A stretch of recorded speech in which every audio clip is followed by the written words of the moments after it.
ڕاگەیاندنی کومیتەی ناوەندی کۆمەڵە سەبارەت بە ئیدانەکردنی هێرشی ئەرتەشی تورکیا بۆ سەر هەرێمی کوردستان.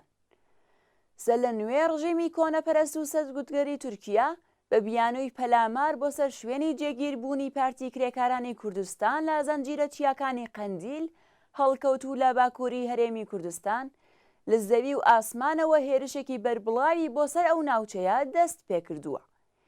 هێرشی ئەرتەشی تورکیا بووەتە هۆی کوژران و برینداربوونی ژمارەیەکی زۆر لە خەڵکی ناوچەکە لە ناوچوونی ژینگە و ئاژەڵ و پەلەوەرە کێویەکان و هەروەها مەڕ و ماڵاتی دانیشتوانی ئەو ناوچەیە. لە ئاکامی ئەم هێرشانەدا دارستانەکانی ناوچەکە لە ئاگردا دەسووتێن و خەڵکی ناوچەکە زیانێکی ماڵی زۆریان بەرکەوتووە، بە تایبەت لەم وەرزەدا کە بژێوی خۆیان لە سروشت دابین دەکەن.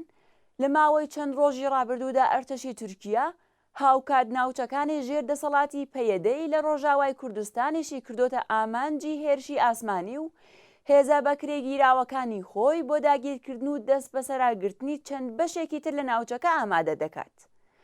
حکوومەتی داگیرکەری تورکیا لە هەلومەرجی قەیراناوی جیهانی و شەڕ لە ئۆکراین کەڵکی وەرگرتووە و بە لە بەرچاوگرتنی ئەوەی کە هەموو سەرنجەکان کەوتونەتە سەر ئەو شەڕە بەڕێککەوتنیان بێدەنگی ئەمریکا هێرشی نیزامی سەر لە نوێی خۆی بۆ سەر هەرێمی کوردستان دەست پێکردووە. لە کەس شاراوەنیە کە ئەم هێرشش هەروەک هێرشەکانی پێشووتری دەوڵەتی تورکیا بۆ سەر ناوچەکە ئامانجگەلێکی واوەتر لە بوونی هێزەکانی پەکەکەی مەبەستە.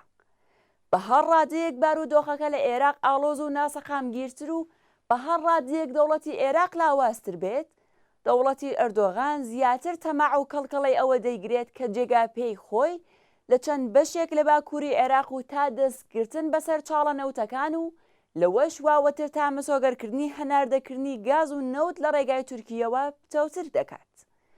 دەوڵەتەکانی دەسەڵاتدار لە ئێران و تورکیا هاوکار لەگەڵ ئەوەی کە هەر کامە و بە شوێن بەرژەوەندی تایبەتی خۆیانەوەن لە هەمان کاتدا دوو ئامانجی هاوبەشیشیان هەیە. یەکەم نیشاندانی چنگ و ددانی خوێناوی خۆیان بە خەڵکی کوردستان بە ئامانجی لەباربردن و نەهێشتنی هەر چەشنە هیوا و هومێدێک بە ڕزگاربوون لە دەستەمی نەتەوایەتی لە ناو خەڵکی هەموو بەشەکانی کوردستان. وا دووهەم دەستێوەردان لە چارەنووسی سیاسی داهاتووی عێراق لە ڕێگای بەدەستهێنانی جێگە و پێگەیەک لەم ناوچەیە. ئەگەر کۆماری ئیسلامی بە پشت بەستن بە هێزەکانی هەشتی شەعبی ئەم ئامانجە دابین دەکات، دەوڵەتی تورکیا لە ڕێگای داگیرکاری ڕاستەوخۆوە لە هەوڵی دابینکردنی هەمان ئامانجدایە. بەڵام سەرەڕای ئەم کردەوە داگیرکاریانە هەڵسانگاندنی عینی لە هەلومەرجی ئێستا دەرخەری ئەو ڕاستیەیە کە هەر چوار دەوڵەتی سەرکوتگەری خەڵکی کوردستان لە ئێران، عێراق، تورکیە و سووریا لە چاو سێدەیەی ڕابردوو لە لاوازترین جێگە و پێگەی خۆیاندا. ئەردۆغان و حیزبی دەسەڵاتدار لە تورکیا لەگەڵ شکست و ناکامی بەردەوام بەرەو ڕووبوونەتەوە. هەلومەرجی ناوخۆیی تورکیا، قەیرانی ئابووری و دابەزینی نرخی لیرەی تورکیا، پەرەسەندنی هەژاری و بێکاری و هەروەها دژایەتی ڕۆژ بە ڕۆژ زیاتر لەگەڵ سەرۆڕۆی و شکست و ناکامیە ناوچەیەکانی ئەردۆغان جێگە و پێگەی ڕژیمی تورکیای گەلێک لاواز کردووە. کۆماری ئیسلامی گیرۆدەی داوی کۆمەڵی قەیرانی قوڵ و چارە هەڵنەگرە و هیچ ڕێکار و پلانێکی بۆ دەربازبوون لەو بارودۆخە لە بەردەستان نییە، وا ترسی سەر هەڵدانی شۆڕشێکی تر کابەستێنی بابەتیەکەی ڕەخساوە خەوی لە چاوی بەرپرسانی ڕژیم زڕاندووە. دارودەستە دەسەڵاتدارەکانی عێراق کە لە گەندەڵی و ڕیزبەندی نەژادی و مەسهەبیەکاندا نقم بوون، هیچ ئاسۆیەکی ڕوونیان بۆ دەربازبوون لەم هەلومەرجە لە بەردەمدا نییە و ئەمڕۆ بۆ سبەی درێژە بە دەسەڵاتی خۆیان دەدەن. دەوڵەتی بەشار ئەسەد هەتا ئێستاش تەنانەت دەسەڵاتی بەسەر یەک لەسەر سێی خاکەی وڵاتەکەیدا نییە و چارەنووسی ئەو گرێ دراوە بە ڕێکەوتنەکانی سبەی ڕۆژی زلهێزەکانەوە. هاوکار لە کوردستانی سووریا دەستکەوتگەلێکی پڕبایەق بەدەست هاتووە کە بە سانایی لێیان وەرناگیردرێتەوە و بەنۆبەی خۆی ڕژیمی دەسەڵاتداری دەمێشق دەخاتە ژێر گوشارەوە.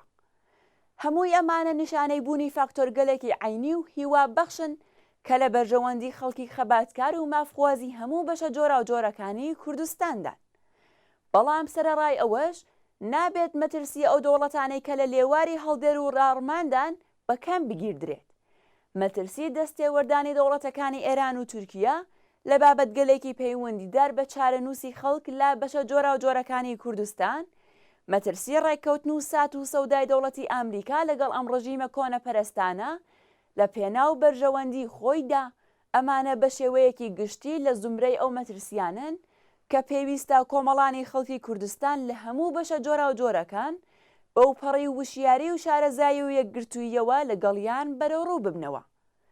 دفاع لە خەڵکی کوردستان لە ئاست پەلامار و داگیرکاری نیزامیەکانی تورکیا، دژایەتی دەربڕین لەگەڵ داگیرکاری نیزامی ڕۆژاوا و هەرێمی کوردستان، تێکدانی ئاسایشی شوێن و ژیانی خەڵک و دفاع لە خەباتی خەڵکی کوردستان، دیفاعکردنە لە ئازادی، لە کەرامەتی مرۆڤایەتی و هەروەها دژایەتی کردنە لەگەڵ سەرکوت و هێرش و داگیرکاری نیزامی. لە کاتێکدا دەوڵەتی تورکیا هاوڕایی و یان بێدەنگی ئەمریکا و یەکێتی ئوروپای بەدەست هێناوە، ئەوە تەنیا خەڵکی کوردستان و هێزە چەپ و پێشکەوتن خوازەکان لە ئاستی ناوچەکە و جیهاندان کە دەتوانن دەست درێژی نظامی ئەرتەشی داگیرکەری تورکیە تێک بشکێن و بەرپەرچی بدەنەوە. کمیتەی ناوەندی کۆمەڵە هێرش و پەلاماری وەحشیانەی ئەرتەشی تورکیا بۆ سەر هەرێمی کوردستان بە توندی ئیدانە دەکات و هاودەنگ لەگەڵ سەرجەم کۆمەڵانی خەڵکی ئازادی خوازی ناوچەکە خوازیاری کۆتایی هاتن بە دەستدرێژیەکانی دەوڵەتی ئۆردۆغان و حیزبەکەی لە دژی خەڵکی کوردستانە. کمیتەی ناوەندی کۆمەڵە ڕێکخراوی کوردستانی حیزبی کۆمۆنیستی ئێران 30 خاکە لێوەی 1401 هەتاوی.